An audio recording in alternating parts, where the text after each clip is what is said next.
Baik teman-teman semuanya, pada kesempatan kali ini saya akan menjelaskan apa itu pengertian tindak pidana dan apa saja sih unsur-unsur dari tindak pidana tersebut. Nah, yang pertama adalah pengertian tindak pidana. Menurut Simons, pengertian tindak pidana adalah suatu tindakan atau perbuatan yang diancam dengan pidana oleh undang-undang hukum pidana, bertentangan dengan hukum pidana, dan dilakukan dengan kesalahan oleh seseorang yang mampu bertanggung jawab. Sedangkan menurut Utrecht, bahwasannya tindak pidana ini adalah peristiwa pidana itu suatu perbuatan yang akibatnya menimbulkan perbuatan negatif. Nah, berdasarkan dua pendapat pakar di atas, dapat disimpulkan bahwa pengertian tindak pidana adalah suatu perbuatan yang dilakukan manusia yang dapat bertanggung jawab, yang mana perbuatan tersebut dilarang atau diperintahkan atau dibolehkan oleh undang-undang hukum pidana yang diberi sanksi berupa sanksi pidana. Nah, lantas apa saja sih unsur-unsur dari tindak pidana tersebut? Oke teman-teman, mari kita simak berikut ini. Unsur-unsur tindak pidana yang pertama adalah unsur formal. Unsur formal ini terbagi lagi menjadi beberapa bagian, yaitu yang pertama adalah perbuatan manusia, yang kedua adalah melanggar peraturan pidana, yang ketiga diancam dengan hukuman. Nah, hukuman tersebut ketika si pelaku melakukan atau kesalahan itu akan dikenakan Undang-Undang Hukum Pidana atau KUHP. KUHP ini adalah singkatan dari Kitab Undang-Undang Hukum Pidana. Atau ketika dia melanggar hukum di perdata itu beda lagi, bukan di KUHP tapi di KUHPER atau Kitab Undang-Undang Hukum Perdata. Nah, ini biasanya kalau perdata itu masalah perceraian, talak, ya begitulah. Itu yang menyangkut dengan perdata. Selanjutnya itu adalah yang kedua melanggar peraturan pidana, dan yang ketiga itu adalah diancam dengan hukuman, dan yang keempat itu adalah dilakukan oleh orang yang bersalah, dan kelima adalah pertanggungjawaban yang menentukan. Seperti jika orang gila dan mati itu tidak bisa diminta pertanggungjawabannya. Karena apa? Karena mereka tidak berakal.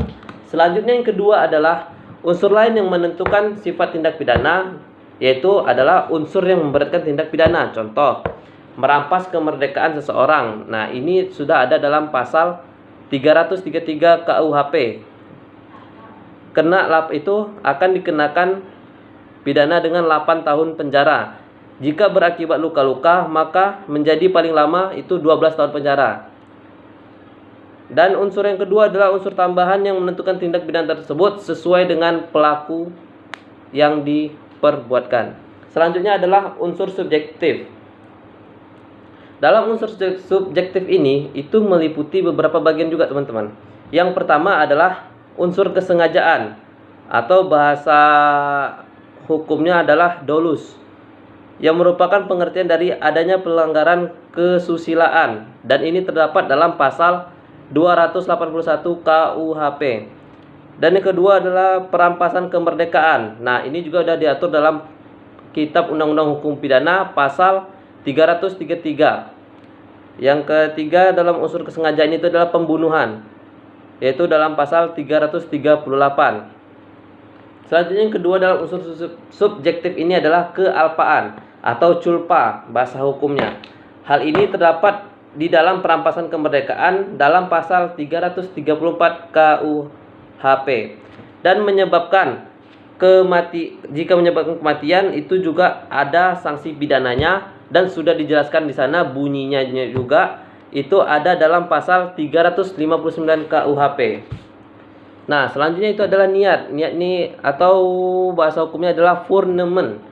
Itu ada dalam KUHP juga pasal 53. Di sana sudah dijelaskan dan sudah ada bunyinya. Dan yang kelima itu adalah maksud atau outmark. Itu ada di dalamnya, contohnya adalah pencurian, itu ada di pasal 362 KUHP. Pemerasan ada di pasal 368 KUHP.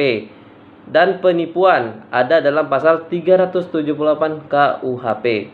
Nah, dan yang terakhir adalah dengan rencana lebih dahulu. Nah, ketika ada kayak seperti pembunuhan, pencurian, nah ini ada juga dicantumin dalam Kitab Undang-Undang Hukum Pidana, yaitu dimaknai atau dijabarkan dengan maksud kayak misalkan dalam delik pembunuhan itu ada rencana mereka ketika sebelum melakukan delik pembunuhan tersebut. Nah, di sini dijelaskan dalam KUHP itu adalah namanya atau makna dari kitab tersebut adalah dengan rencana lebih dahulu.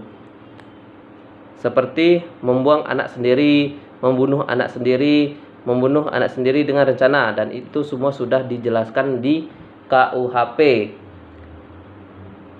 Mungkin cukup sekian teman-teman penjelasan dari saya, lebih dan kurang saya mohon maaf. Wassalamualaikum warahmatullahi wabarakatuh.